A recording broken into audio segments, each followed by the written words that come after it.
to tilting of the bass inside.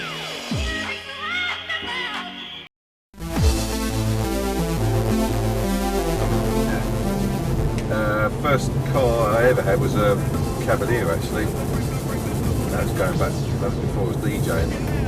First car I used for DJing was a Sierra, I think, when she was chipped it up, just a standard 2 litre Sierra.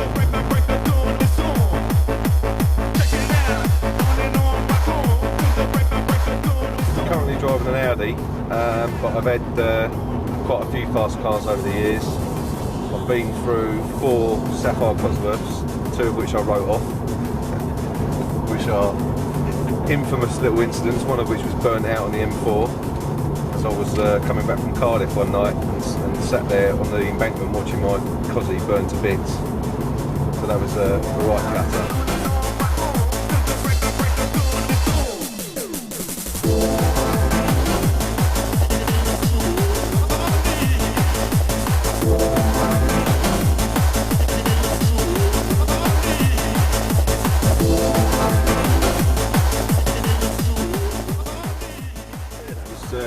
Hang on a minute. Hello mate. Mike, is this your second job? Oh shit. This is promoted from Slamming Vinyl. Yeah, just a window wash please mate. Don't tell anyone, shall I please? Alright mate. You got back quick didn't you? What time did it end? 6? I won't charge you. Oh yeah mate, have 2 quid as each shoe. There you go mate. Alright mate. Gee, Darren, can you believe that? You didn't know you worked there, did you? No, I didn't know he did nothing like that part-time. God, dear me. No wonder he's got that nice car. Well, you know, all these ravers say that all these promoters make lots of money, and there he is out on the street corner doing the windows, you know what I mean? He does work for his pound notes, mate, but cool, blimey, does he look after them?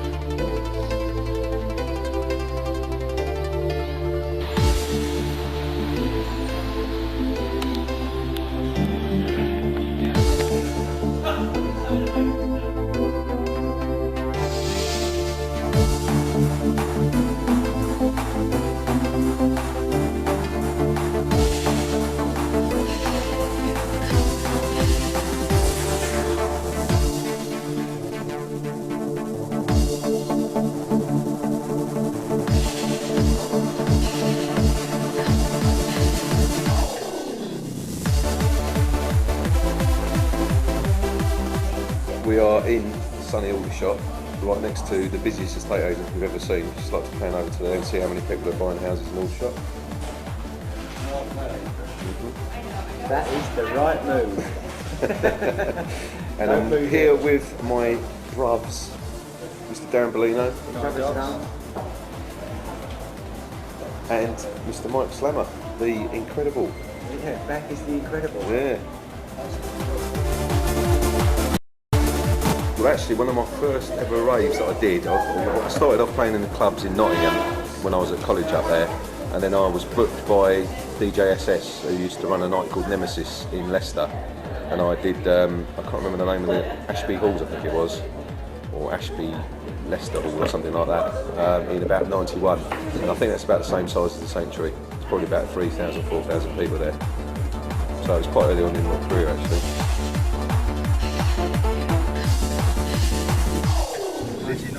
If you can hear me above Darren's inane banter in the back, we're actually just pulling up to where Hardcore Heavy very first started, I'd like to speak to you. which is just up here. It's now called Cheeks, but it used to be the Ribbon Station, and it's a very famous place. Mike, there's a couple of your mates there. Or is it going to be the same as last time, or what? There you go. And this was where? This was probably the most popular hardcore venue in the South East. Around every weekend. Yeah, pretty much every Friday, wasn't it? 1,000 hardcore raves. This is where you started Hardcore Heaven. Yeah, Or Slamming Vinyl even. This is where the first really did Slamming was, wasn't it? I remember getting my first girlfriend on that wall just there actually. Yeah, it was as well. This is also where United Dance used to do Monetised. It's quite a nostalgic venue. scene. Yeah. Yeah. You wouldn't think so. You wouldn't think so, would you, from looking at it from the outside? But it was just unbelievable. It looks like more where Si lives now. Yeah, in fact. In fact, see that little green thing at the top there? That's my toilet. Yeah, obviously the main venue still for hardcore is the Sanctuary, which, I mean, as you saw when Hardcore Heaven did it last week, it was yeah, they transformed it, made it a bit wicked, and that's what. I mean, I know a lot of people say, oh, not the Sanctuary again, but it just depends on who's promoting there. And very surprisingly, Hardcore Heaven did a good job.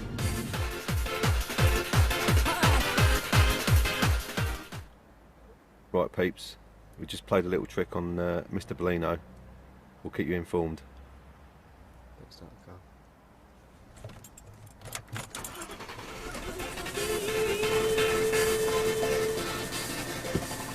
Just going for a little burn. See you later.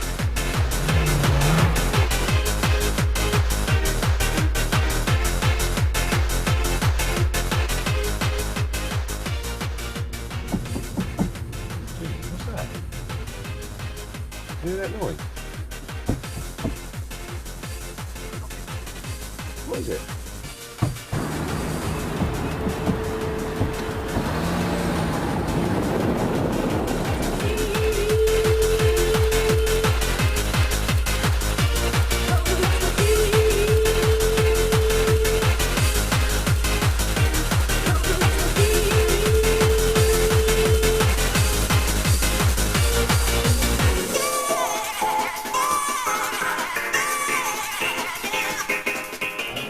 I mean, a lot of people, I get emails every day saying, oh, what does it take to be a big DJ? So, how can I break into the scene?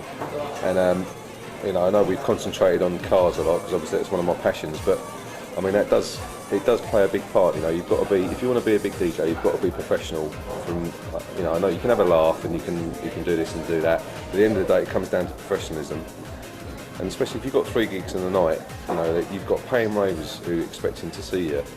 All those gigs, you've got to be there bang on time, so it's a really important part of it. And obviously being able to play a set even if you've been on the road all night.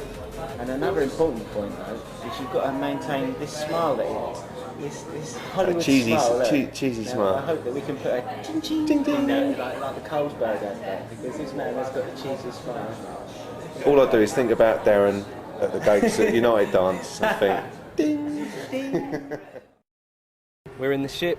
It's the Ship Inn. It's in Kirby in Essex. Just a nice chilling pub to come down to, and we're gonna have a nice cold pint. I believe inside already is Breezy and G Spencer. check out what's going on. It is a regular place. Regular haunt. Yeah. It's here last night. It is, as I said earlier, it's a nice place just to come and chill out after being in the studio all day, or being at a rave on the weekend on a Sunday. It's just nice to come down here and just chill and have a Relaxing pint. Yeah, relaxing pint really. 'Cause it's not a Larry pub, so it's just nice. Okay, G Spencer, I'm 24. Been producing for the past 3 years. I first met Darren back in '98. I was looking to get some decks. And I met him up at a UK dance night in Clacton, and just going to him for advice, and then we got in contact ever since. we got in contact, and then I found out he lived opposite me, and then ever since then it's been we're best mates now. Go around together, around to all the events, have a laugh, down here, get drunk. It's a walking distance. I'll just point something out. Blender's beer to the brim, my beer to the brim. Breezy, look at that. Monster. Thirsty work road boy. He's like animal. Oh, I only had one, whereas they've had 3. That's what fruit machines are thirsty work. Oh yeah, they are.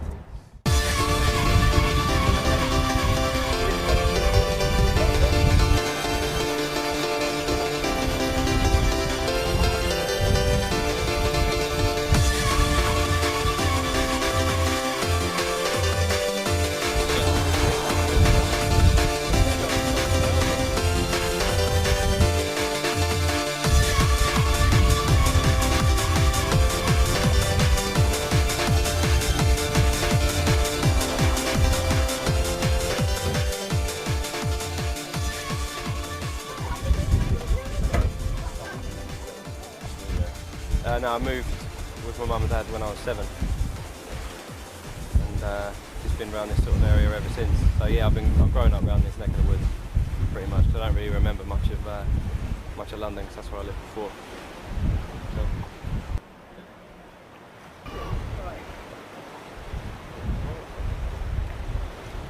It's nice to come back from the raves when you've been playing out, and it's just nice to come back because it's quite chilled and by the sea and stuff. Yeah. But it's probably not so useful as a DJ because obviously most of the parties we play at are kind of, you know, around the Midlands and around London and down the M4 near Wales. So it kind of takes me probably about an hour to an hour and a half more than everyone else to get there because I'm stuck away on the coast. I'm gonna get some change. Alright. Just a tenner and some 10 coins, please.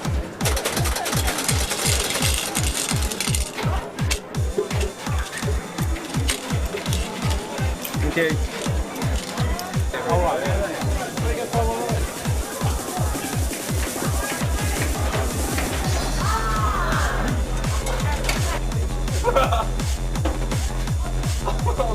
Surely this moves back. Yeah, it does.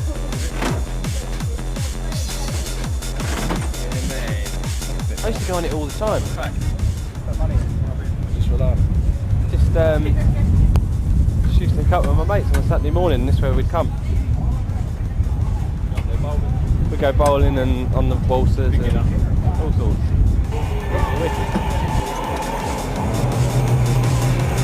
What colour are you, Gus? Red. Yeah, just drop.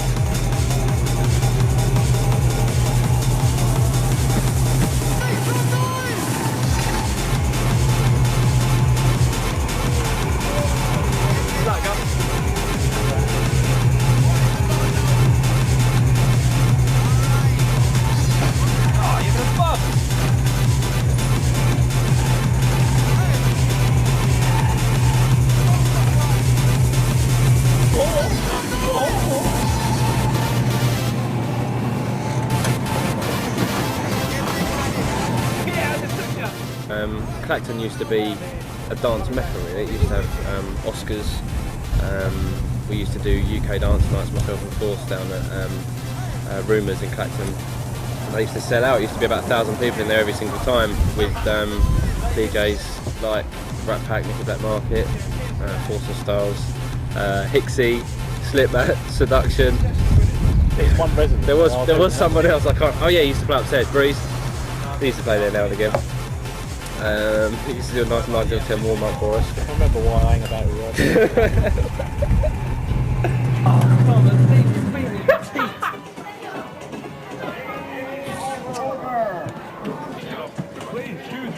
The winner was Breezy, unfortunately. He cheated. My first rave I went to was in '92, and honestly, joking aside, I will never forget it because that just changed everything for me. It really did. And you know, that the saying "live for the weekend." Well, that's exactly what I did. I went to school. I didn't do anything during the week. All I did was want to wait until I got to the rave on the weekend.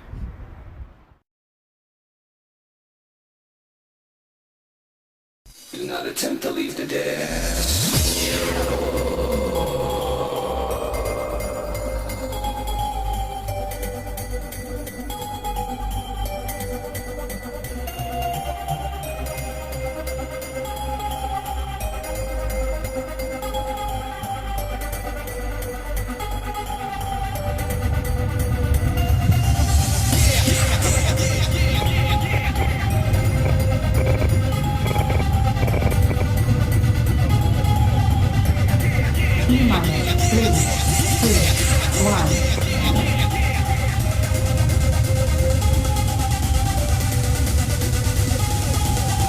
Right, we're on.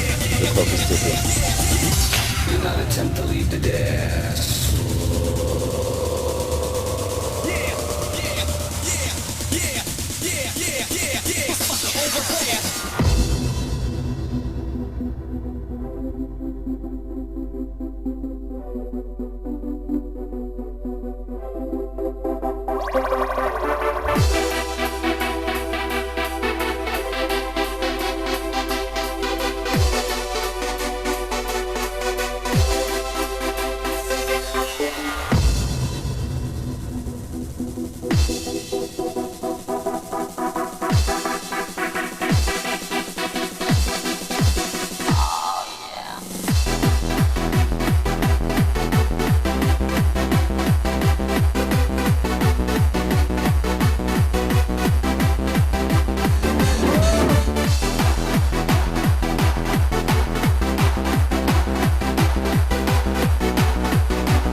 2 gigs tonight. Hardcore Heaven being the second.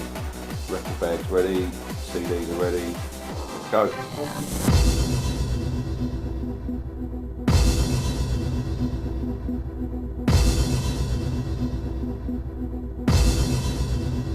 Only your love is taking me higher, taking me to a place I've never been before. Only your love is taking me higher. Nobody else I know could ever give me more. It's such a buzz, it's such a vibe. Your touch brings my soul. Got there at about 10 to 3 after just coming down from Stoke. Breeze was playing, was absolutely rocking the place as usual. Yeah, set up and then we were playing on time for 3 o'clock and we had the full hour. You make me feel complete. You captivate me totally, exciting every part of me. I never knew that love was such a thrill. The joy I had was hard to hide. Yeah, I've got quite a few new things to play tonight. I'm actually bringing my own CD deck up for the first time. A CD deck you can actually scratch with. I don't think that's been used at a hardcore event yet, so that's a bit of an exclusive. Just hope it all goes well.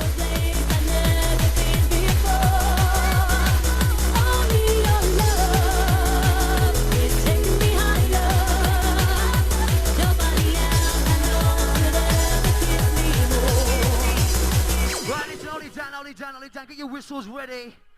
Get your horns ready. If you ain't got a whistle horn, get ready to scream. On the count of 3, it's the UK #1 Scratch Master, and there's only 1, 2, say!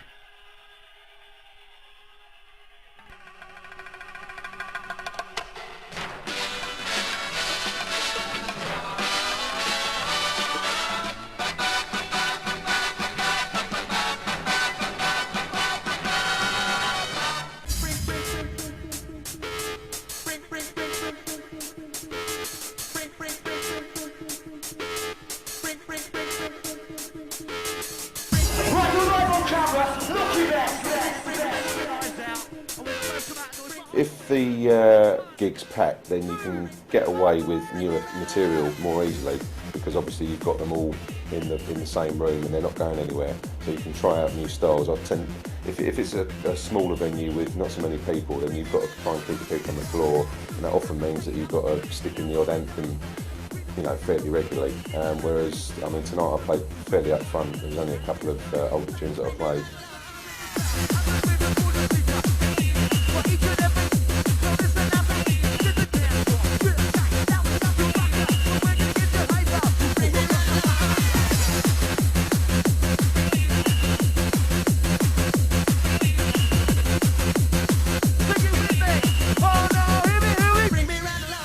The first time I heard the song was, he called me in like 1992 and he was calling me about a record I'd made.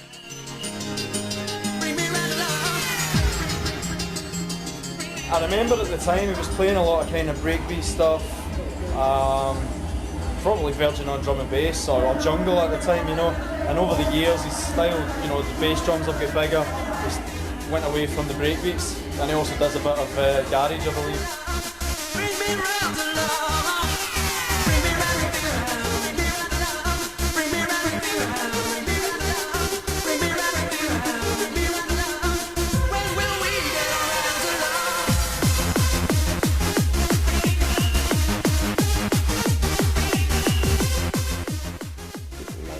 Basically, at the end of the day, people just want to go and have a good time.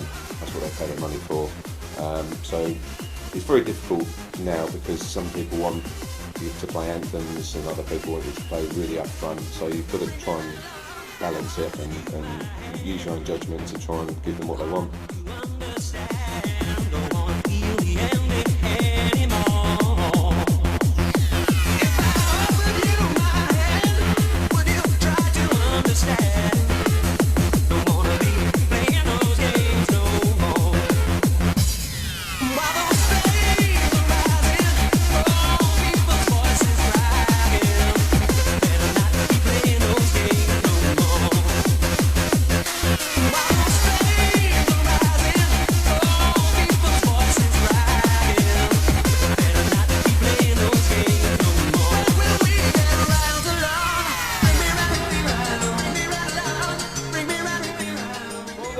thing that I've always noticed about Si is that he's always very uplifting, very bouncy.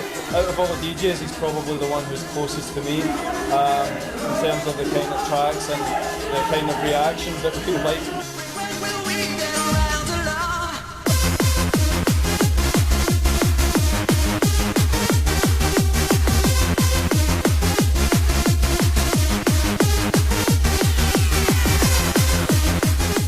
But yeah, his style has changed an awful lot. I suppose everybody's has though. Except mine, I still read the same old film. Where's the noise for Google?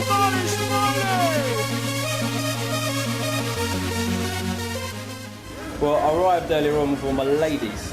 Yeah. This is Sarah, this is Katie.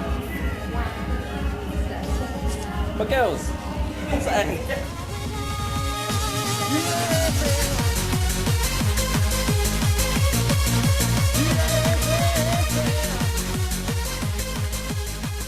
Oh my gosh, listen. For the past hour, DJ Dougal Essential Platinum, MC Marley, MC Smiley, please make some noise. 1, 2, 3! Up next, on the ones and twos, representing Raver Baby. I want each and every raver, it doesn't matter who you are, where you come from, to make some noise for the bad boy. DJ Darren Styles! Right, listen, if you've got a whistle, if you've got a horn, bring it for Darren Styles, bring it! Come on, come on!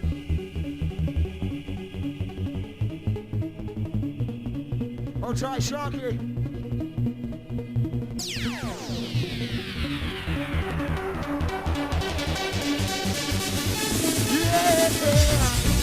Reach for the sky, where's the Raven Crew? Move!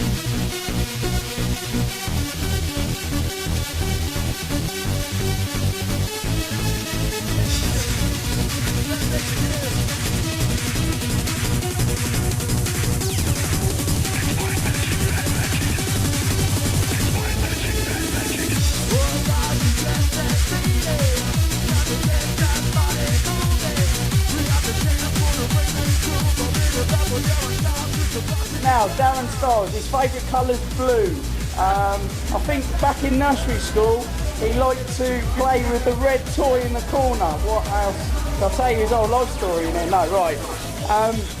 Yeah, he's always been really sort of innovative, and when he come over and done things on Raver Baby, it was sort of a progression of the Force of Style sound, and he sort of led it on. He's working with Breeze now as well, and you can really sort of, someone could drop one of their tunes and instantly you'd know that it was something to do with Stylesy. So yeah, fair play to him.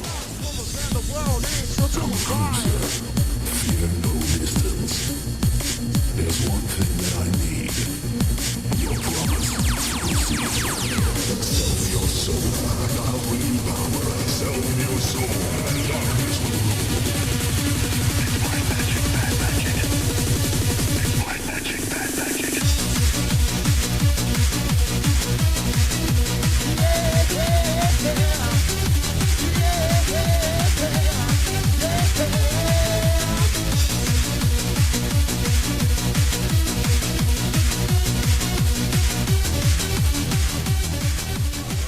Well, in the last 2 years especially, they've obviously got a lot more trance influence.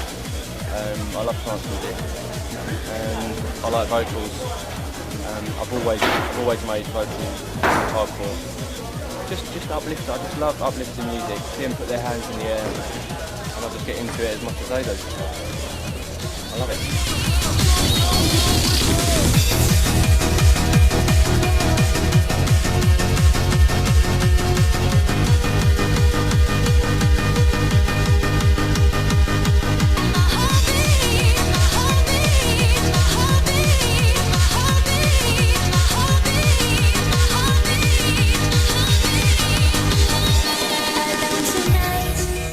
For me, this one was better, probably because of the time I played, and that they were so responsive and so up for it.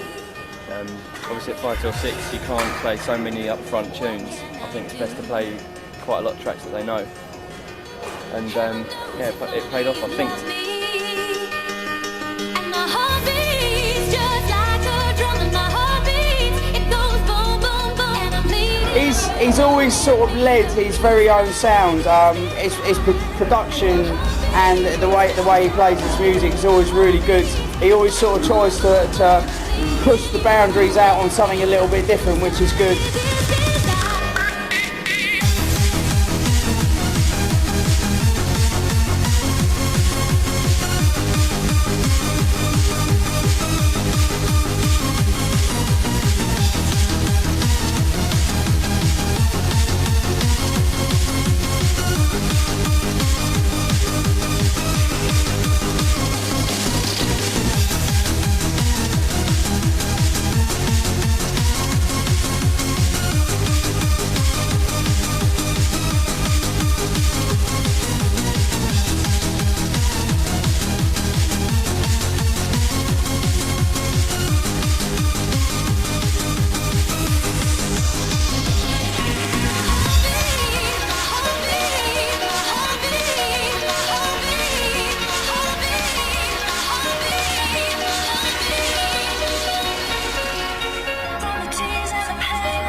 I've never played a 5 or 6 for Hardcore Heaven before, so I was kind of nervous about it, to be honest, but I always get nervous before I play.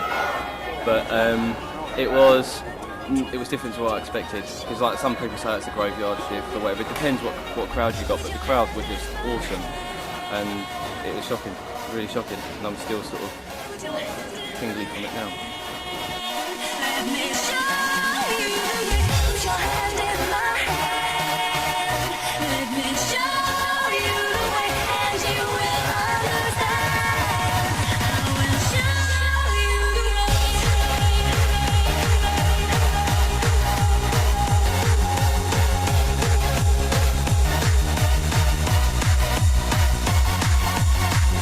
Like tonight, you got Karim in the main room, you got Viper, you got like the Raver Baby DJs, you got right across the board, you got Sharky, Kev Energy, and they're all playing different music, which is wicked, and it's the whole vibe's back again, and it's good because there's a couple of big parties on tonight, and the people out there just proves that they want to come out and rock to a bit of hardcore, so it's good, good sign tonight.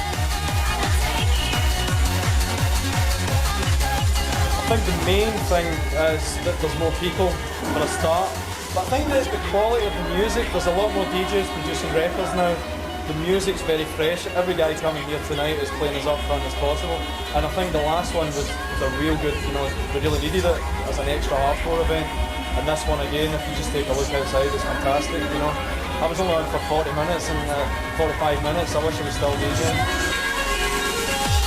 And also I think the main difference between Hardcore Heaven now and 3 years ago is that they've introduced sort of hard dance DJs, so not pure hardcore DJs, which again some people like, some people won't, but at least it kind of keeps it moving on.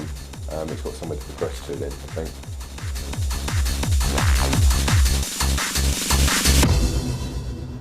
I'm buzzing.